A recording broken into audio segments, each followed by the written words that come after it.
There's no way he has any fans who actually like his music over the age of 13, and it really does seem like his 15 minutes of fame is up. From nearly the moment he debuted, there were people who believed that Lil Pump was nothing more than a joke. I'm not sure if it was his multicolored hair, the ample number of cartoonish tattoos that occupy the majority of the real estate on his face, or the fact that he created one of the most obnoxious catchphrases of all time with "Let's get it." But when he first arrived on the scene circa 2017, you either got Lil Pump or you didn't. For a while there, most people did, but after a tumultuous past couple years in which he would find himself arrested on multiple occasions, fake his retirement, and then re-emerge by aligning himself with former President Donald Trump, well, Lil Pump lost a lot of the ground that he originally made up. Just when it looked like things couldn't get much worse, the IRS came rolling in with a couple massive bills totaling around $2 million in back taxes. So what does a barely 21-year-old fading rap icon do when a bill that large comes due? He drops a new album, of course. Want to find out what's new in the life of Lil Pump? Then keep watching our newest episode of Where Are They Now?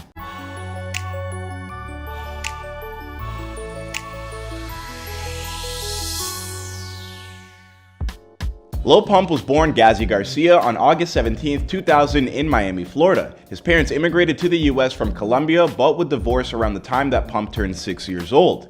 Then he was 13. Pump teamed up with his cousin Lil Ominous, who in turn introduced him to Smokepurpp, and that's how these two became close friends and collaborators. Like he just brought him around one day because I guess like they was playing ball whatever, and then he just scooped me up, and then I just met him and shit, and we just clicked up after that. Cultivating a bad boy image, these two would get themselves kicked out of schools all over the greater Miami area. Eventually, this landed them in what's called an opportunity high school, which is more or less what happens when you cross an educational enterprise with, say, a state prison. In other words, lots of pat-downs, metal detectors, security guards all over the place. So how did Pump handle his new digs? Well, by getting in a ton of fights. Fighting, dumb shit, and then after, like, they didn't even want me in that school no more. I was like, I'm gonna just rap. Upon abandoning his education, Pump followed Smokepurpp and got to work in the music industry.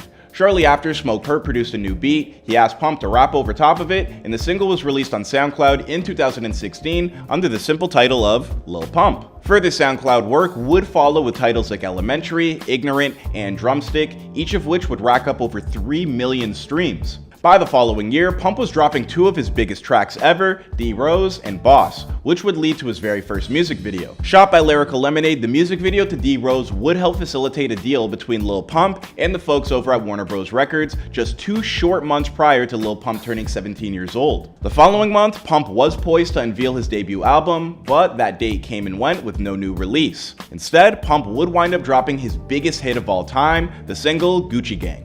Gucci gang, Gucci gang, Gucci gang, my bitch love do cocaine. That was a good song, man.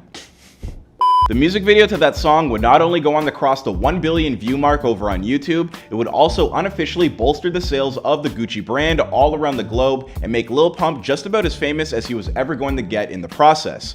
I mean, with these Gucci Gang songs, you got a rapper named Gucci Gang. I don't know, I feel like Gucci needs to cut a check to the rappers. That's just my opinion though. Ad-libs! Riding a wave of momentum like never before, Lil Pump finally delivered on the long-promised debut album, and the results were a top 3 Billboard album that went on certified gold, but left many critics feeling pretty apathetic despite the project's relentless energy. Then, in January of 2018, something strange happened. Since Pump was still technically a minor when he signed with Warner Records, that contract was rendered null and void. A new bidding war broke out for his services, and you want to know who won? Warner Bros. Again, but this time they had to pay through the teeth to re-sign him. The reported amount was around $8 million. Things started to take a turn for the worse with Lil Pump in early 2018. That's when he was arrested for discharging his mother's firearm inside of her house. According to initial reports, 3 men had broke into Pump's mom's house in the San Fernando Valley in the early afternoon and shot at the front door in the process.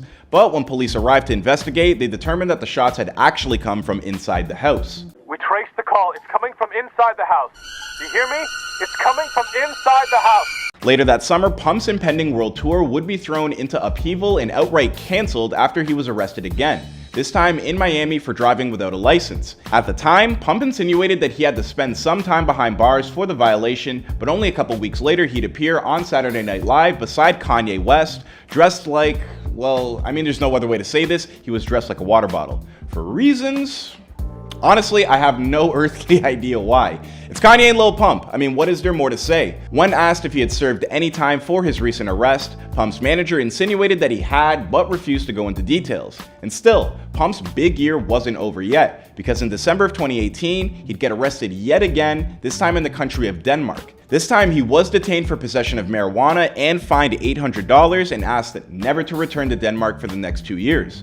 I don't know, something tells me that Lil Pump was probably fine with that. At this point, you'd figure that Lil Pump would just lock himself in his house and wait for the calendar to flip to 2019, but nope, instead Pump headed back to Miami where he'd be arrested for the 4th time in 1 year, this time for disorderly conduct. Apparently while boarding a fight, security demanded to check his bags for cannabis, and Pump threw such a fit that he wound up being carted off to prison. Looking to put as much distance between himself and the prior year as possible, Lil Pump was determined to start 2019 off the right way by releasing his second studio album, Harvard Dropout. This project wouldn't quite replicate the sales success of his first, but it came close, climbing to the 7th spot on the Billboard 200. On the critical side of things, however, the album was met with largely negative reviews. I'm feeling a light to decent 4 on this thing. It seemed like after a tumultuous year, many were growing tired of Lil Pump's shtick, and his music wasn't exactly good enough to offset the baggage that he brought along with it. Antics like live streaming a girl performing a very much non-PG act on his person, and filming himself urinating all over a stack of cash,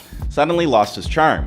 I mean, if there was any charm there to begin with. He spent the rest of 2019 keeping a pretty low profile, and then in February of 2020, he abruptly announced on social media that he was quitting the music business. Now at the time, Pump didn't elaborate on why, but only days later, he would reappear on TikTok and announce his return from retirement, as if he had been away long enough for any of us to really miss him. And what was even more confusing though, and probably one of the weirdest moments in hip-hop history, was when he popped up in a re-election rally for President Donald Trump during the course of his 2020 campaign. Superstars of the world, Lil Pimp. After Trump mistakenly called him Lil Pimp while introducing him, Pump would take that gaffe and turn it into his newest single, Lil Pump Big Mega Steppin'. But the track wouldn't see release until after Trump had already lost the 2020 election. To confuse matters even worse, it would later turn out that despite his support of Trump, Pump wasn't even a registered voter. Since then, things have continued to stay weird for Lil Pump. He once more got kicked off a flight, this time in December of 2020 for, surprise surprise, refusing to wear a face mask during the flight. Then in August of 2021, he returned to music by teaming up with the equally controversial Tory Lanez for their track Racks to the Ceiling. Earlier that year, the IRS had come calling in April to collect a reported $90,000 from Lil Pump. At the time, he said the rumor was a total bunk. But in November of 2021, the IRS would refuse to be denied and updated their tax bill to a whopping $1.6 million, filing a lien against the South Florida rapper's home in the process. In other words, if Pump doesn't get serious about paying this bill, he's gonna lose his $5 million house. So what's a boy to do? Well, if you're Lil Pump, you simply drop another album, and that's exactly what he's done. Pump teamed up with fellow rapper Ronnie J to drop a new collab project titled No Name in December of 2021. Will this album be enough to recover Lil Pump's tax bills? Perhaps even more importantly, will Lil Pump ever regain the momentum that he once had prior to 2018? Well, we're gonna have to wait and see. But for now, you're all caught up with the recent history of Lil Pump. My name is Clyde Smith, and if you guys enjoyed this video, please like and subscribe, and I'll see you guys in another video.